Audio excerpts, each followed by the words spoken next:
Nowadays, it's pretty common for companies to announce two different versions of their flagship devices. The first one is usually the standard version, tends to be a little bit smaller, and then you have the Pro or Plus size models. So when you hear about a Pro or Plus model, you kind of expect it to be a bigger handset, better specs, and just overall better in every capacity. Because with the Huawei Mate Pro, it's kind of interesting because yes, it is a Pro model. It's coming out here in the US, but when you compare it to the standard Huawei Mate 10, there's something interesting you're going to find out.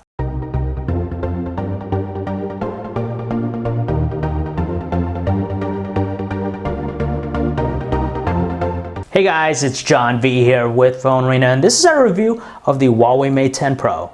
So let's quickly run down the specs of the Mate 10 Pro, and obviously it's a high caliber flagship smartphone in every capacity. It competes against many of the other flagships out there. It features a 6-inch 2160 by 1080 full view OLED display with that 18:9 screen aspect ratio, an octa-core Huawei Kirin 970 chipset. Now our model comes with 6GB of RAM and 128GB of internal storage. The other model has 4GB of RAM and 64GB of storage. The battery in here is a 4000 mAh one, and the dual camera system in the back is very similar to the P10. It breaks down to a 20 megapixel monochrome sensor and a 12 megapixel RGB one, delivering an f1.6 aperture. It has optical image stabilization, dual LED flash, and on the front, you have an 8 megapixel front-facing camera. Now for me, the biggest thing that really stands out with the Mate 10 Pro has to be its camera. The still shot performance is just killer and does a fantastic job of handling all sorts of conditions. Whether you're outside taking portraits, doing that wide aperture mode, it's just beautiful with the results. Now, Huawei is touting this new neural networking processing unit with the Mate 10 Pro. Essentially, it gives it some abilities like they're able to do scene and object recognition.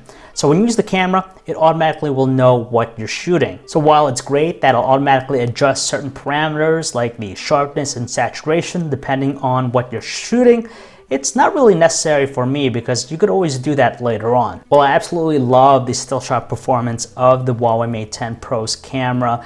Its 1080p video recording quality is rather disappointing. That's the one sore spot. 4K is a lot better. Obviously, you get good details, good frame rate, and pretty good audio recording, but 1080p tends to lack fine details, and it kind of looks soft in my opinion. The second thing that stands out for me is its stunning design. You have that metal meets glass. We've seen this done before several times. It kind of switches from last year's implementation. It was an all-metal construction, but it still retains a very premium finish. Thankfully, it looks different enough from other phones that use the metal glass construction like the Note 8, the Galaxy S8, LG V30, and that's partly attributed to the signature stripe on the back of the phone, giving it a very distinctive look. So it looks like though with the Huawei Mate 10 Pro's design, they traded in the 3.5mm headphone jack and the micro SD card slot you'll find in the standard Huawei Mate 10 for a water-resistant construction. And speaking of water resistant, that is probably one of the standout features that you can get here with the Pro version that you're not going to find with the standard Mate 10. The third thing I love about the phone is its killer battery life. And that all starts with its 4000 mAh battery. Now that is important because unlike some of its competitors who have battery capacities that are around 3500 mAh and below, this one pushes forward with a 4000 mAh one, and for me, it easily got a couple days of normal usage. I've been using the LG V30 a lot, and I thought that handset was pretty good with battery life, but the Mate 10 Pro puts it to shame because it is longer. You do get Huawei's supercharged technology, so essentially if you charge the phone with the USB Type-C cable for 30 minutes, it's going to bring it up to 58% battery level, which is pretty good if you're in a rut. But it's worth noting that there isn't wireless charging, which to me it's hit or miss. I love the feature because you have the convenience of actually just placing it on the counter and letting it charge without a wire. But then again, if you have such a fast charging system in place, some people won't care it doesn't have wireless charging.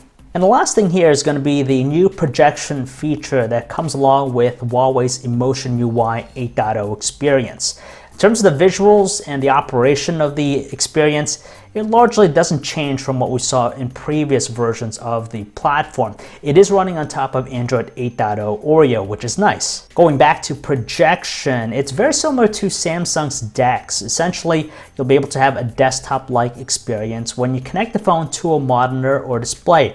But unlike the Galaxy Note 8 or the S8, you don't need a special dock for it. Just a simple USB Type-C cable to an HDMI adapter. My only complaint about this projection feature is that you need to have the phone turned on in order for it to run. The moment the display goes off or you turn it turns off, obviously. You can't use it. For me, it'd been nice to preserve battery by being able to turn off the device, especially if you have it paired to a Bluetooth mouse and keyboard, so you could just use the screen and those two peripherals to actually get work done. One of the strangest decisions that Huawei made with the phone has to be the display. It actually has a lower resolution screen than the Mate 10.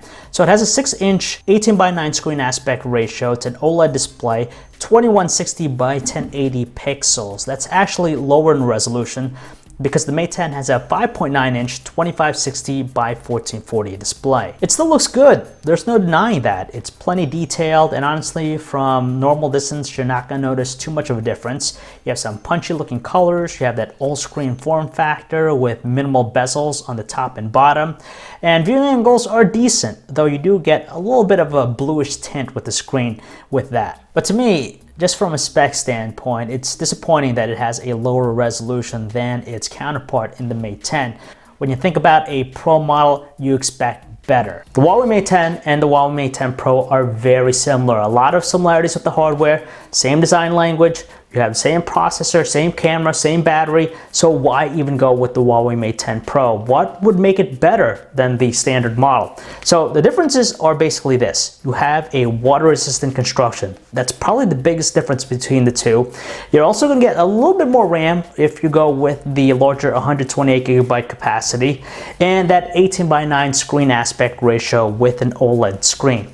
That's about it. We know that the Huawei Mate 10 Pro is the only version of the Huawei Mate 10 that's going to be coming out here in the US. They haven't announced pricing, but over in Europe, it costs 800 euros versus 700 euros for the standard Mate 10. Now, if they follow that price structure, it's going to equate to roughly around $940. So it directly competes with many of the handsets in the space right now, like the Note 8, the LG V30, and the iPhone 10.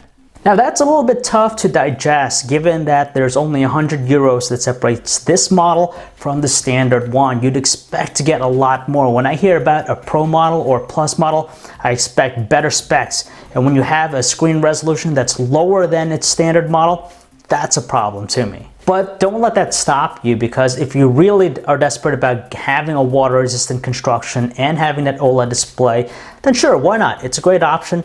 Now, compared to some of the other offerings in the space, that's a tough one. So if you guys want to learn more about the Huawei Mate 10 Pro, you can check out our website, PhoneArena.com. It's John V, signing off.